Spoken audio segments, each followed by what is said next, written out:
এই যে বন্ধুরা দেখো কালকের জন্য রেডি, পেট ছাড়া তো কিছু নাই, পেটের জন্যেই সব কিছু। এই দেখো কলা মোচা ছাড়ানো হচ্ছে, এই যে কলা মোচা আছে, ওই যে ছাড়ানো হয়েছে, এই যে আবার এইদিকে আছে কিছু ছাড়ানো হচ্ছে। শীতকাল ছাড়িয়ে রাখছে, হলুদ জল দিয়ে ভিজিয়ে রেখে দেবে। কালকে এটা গোটা ছোলা দিয়ে রান্না হবে নাকি না ভাঙা ছোলা? আজকেও করে দিতে পারি, ঠিক নাই। আজকেও করে দিতে পারি, ঠিক নাই। এই দেখো এখন যা কিছু হচ্ছে মনে হচ্ছে তোমাদেরকে একটু দেখাই, শেয়ার করি। আমার মন হলেই করে দেবো, কিছু না কিছু একটা রেসিপি বার করে। বলছে মন হলেই করে দেবো কিছু না কিছু একটা রেসিপি বার করে।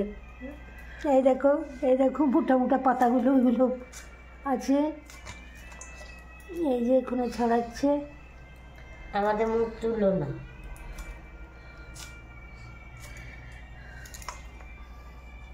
আর যখন রান্নাটা হবে তখন আর একবার রান্নার ছবি তোলা। কলাগুলো অনেক বড় বড় বড় হতো।